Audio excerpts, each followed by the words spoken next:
Joining me today, I'm John Donnelly, Chief of the District of Columbia Fire and EMS Department, and I'm representing the Unified Command Team that is operating today. I'm joined today by Deputy Mayor Lindsay Appiah, Metropolitan Police Department Assistant Chief Jeff Carroll, Clint Osborne, the Homeland Security and Emergency Management Agency Director for the District of Columbia, the Military District Washington, the Metropolitan Washington Airports Authority, both the fire and police chiefs, the United States Coast Guard, the Maryland State Police, the Virginia Department of Emergency Management, and the Virginia State Police. And I'd like to thank all of them for being here as well. We are here at Reagan National Airport with our Unified Command Team, and we will provide an update on where recovery efforts stand. We'll also give more information about the cadence of updates from Unified Command going forward. I'm joined today by Terry Lyric from the Metropolitan Washington Airports Authority and the other members of the Unified Command Team. As we continue to learn more about the victims, we are sharing our prayers and condolences with the families of the loved ones and those who were lost in this tragedy. And I want to thank again our response teams for their heroic efforts over the past 30 or so hours, including the team on this site, as well as the teams that are supporting the families. This is heartbreaking work. The National Transportation Safety Board is leading the investigation into what happened, and they will be providing updates later this afternoon. We will not be talking about the investigation in this conference. So Terry Lyric from the Metropolitan Washington Airports Authority will now provide an update on airport operations, and then I will update you on the activities since our last briefing and the activities over the next operational period. Thank you, Chief. Again, my name is Terry Lyric. I'm the Vice President Airport Manager of Reagan National Airport. Just kind of wanted to give an update on where we stand. As we know, the airport is open and operating. We are in a reduced capacity and a reduced arrival rate due to the proximity of the recovery site. We do have 2 of our 3 runways that are closed. So as always, we do want to encourage passengers to reach out to their airlines for any potential flight delays. Typically a full schedule here at National Airport would encompass about 800 flights a day using those 3 runways. We've had several, obviously, cancellations yesterday. Airlines are resuming as much as possible normal operations. I think we have about 100 flights or so canceled today. I do want to just recognize a lot of the airport teams who work behind the scenes, and we are here to support and coordinate with the ongoing recovery efforts, as well as working with NTSB in their investigation. With that, I'll just turn over my remarks to the next speaker. Thank you.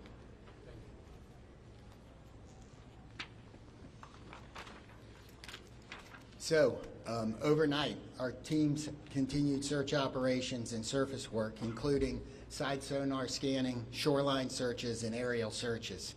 Also, 2 Coast Guard cutters have arrived on station, and you may be able to see them out there on the water. Other efforts off-site included the NTSB, American and PAL Airlines, and district officials meeting with families at the Family Assistance Center and providing the support that they need to get through this horrible event. We've we have recovered 41 sets of remains, and 28 of those victims have been positively identified. And as of 6 a.m. this morning, next of kin notifications have been made to 18 families. Going forward with our recovery operations, search teams will continue to work the site. We'll do side sonar scanning, searching the shoreline, and aerial operations. Our dive teams are working in targeted areas, and additional Coast Guard assets will arrive this afternoon. The salvage crews have begun to arrive on the scene, and they're assessing the work that's going to be needed to recover the aircraft from the water. We expect those operations to begin no later than tomorrow afternoon. The teams are also working the shoreline down the river, as we do expect some debris to be dragged by the current, And if members of the public believe they have information or have discovered potential wreckage, we're asking you not to touch it and to call 911, and we will send somebody out to get it. Supporting the response team. This has been a tough response for a lot of our people. We've had over 300 responders operating at one time, and I think we've got about 500 people that have worked through the site. So the Unified Command has activated peer support for its first responders to make sure that everybody has somebody that can help us get through this. And the outpouring of support, people like the World Central Kitchens Relief Team and many of the local restaurants, the restaurants here at the airport, have supported the people working, making sure they have food so they don't have to stop. And I want to thank the rest of the community for their outpouring of support and the messages that they have given to the firefighters, police officers, military officials, and everybody else that's working. If you want to help, the Greater Washington Community Foundation has a relief fund. You can donate at the link above.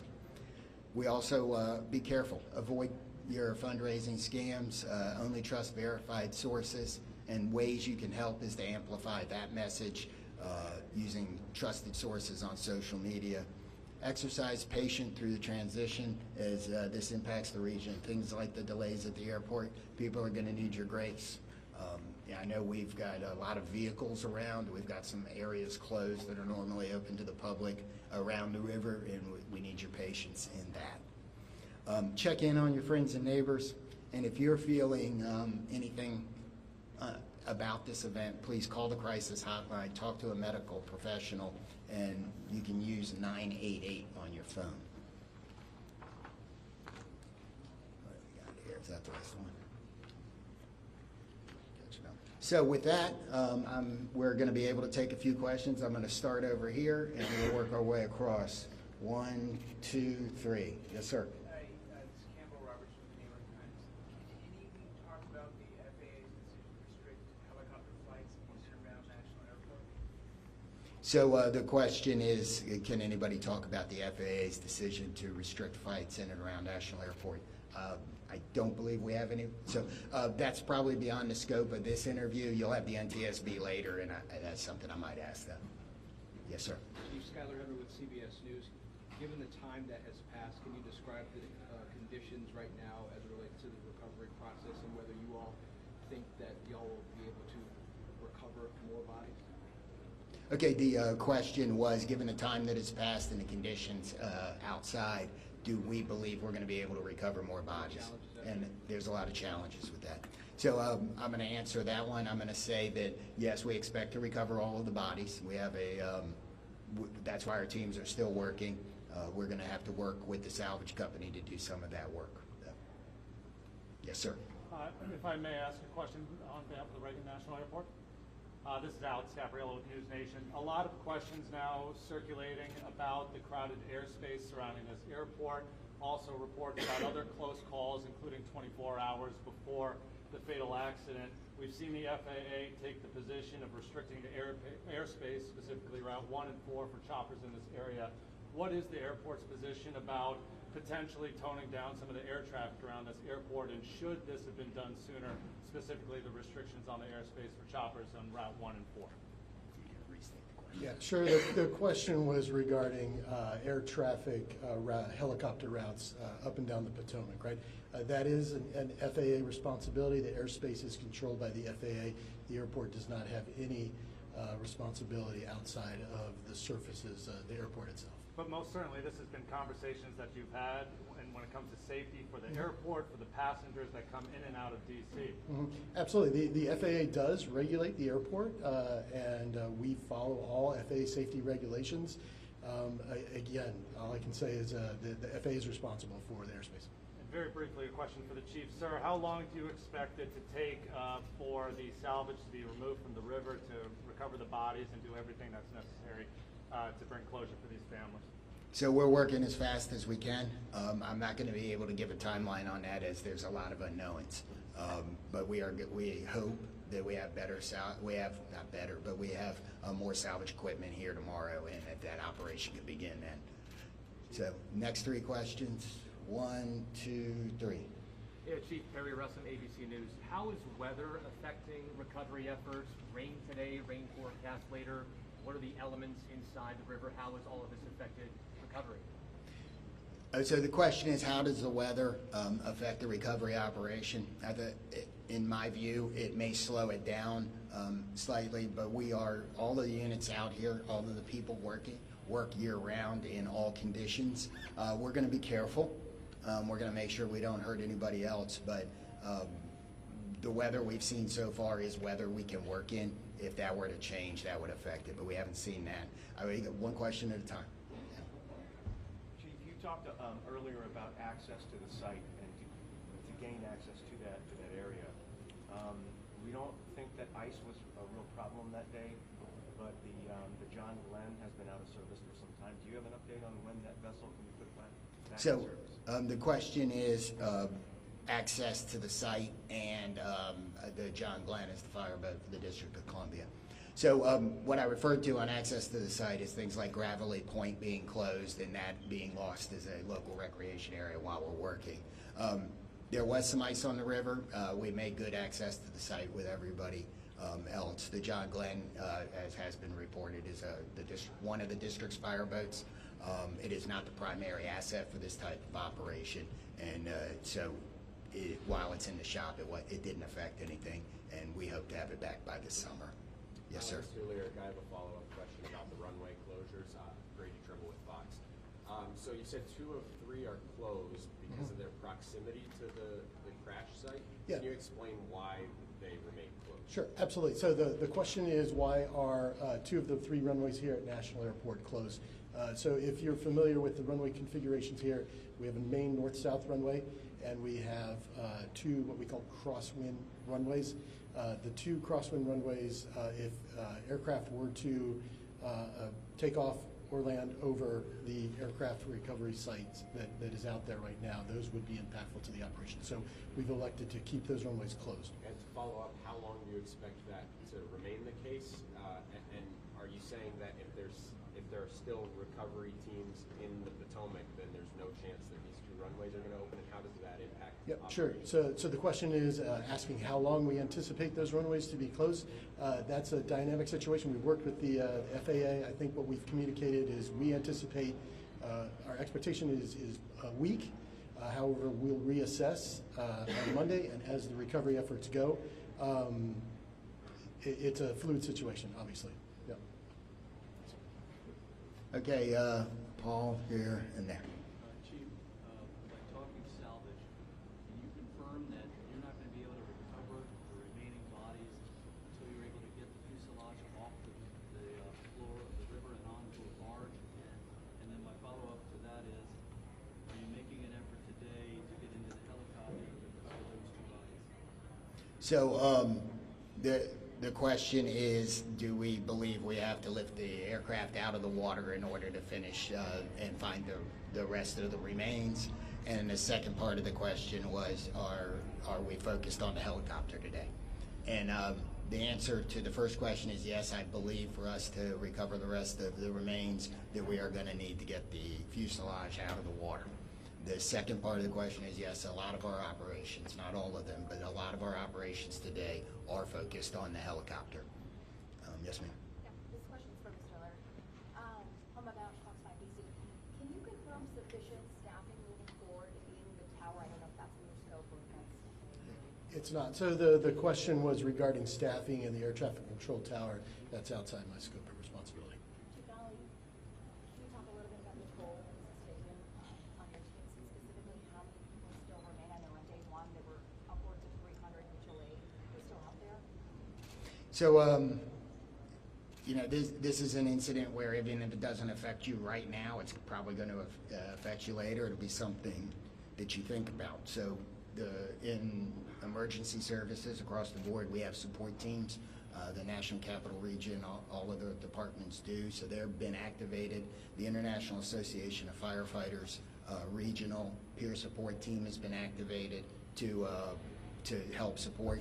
And the incident management team, as they rotate responders through the scene, are making sure that there are opportunities for them to get the assistance they need. I'm going to ask the Virginia State Police to talk about the peer support he's doing a little bit. I'm First Sergeant Blank with the State Police in Virginia. We are working with our partners. MWA is leading the support for the effort for peer support, but I'm here in support of that effort, and we have several regional partners that are contributing to that, including mental health professionals who are on site from ANOVA and from a nonprofit in the area that are providing support. The Virginia Law Enforcement Assistance Program is also planning to send support, and all of the most of the public safety agencies in the region are providing personnel to assist with that effort. Yes, ma'am. Barry Elkhart with DC News Now. I know this is an unpleasant question for you, Chief, but we've been hearing reports of people along the river potentially seeing partial remains coming up on shore. They're seeing this. Is that anything you're hearing?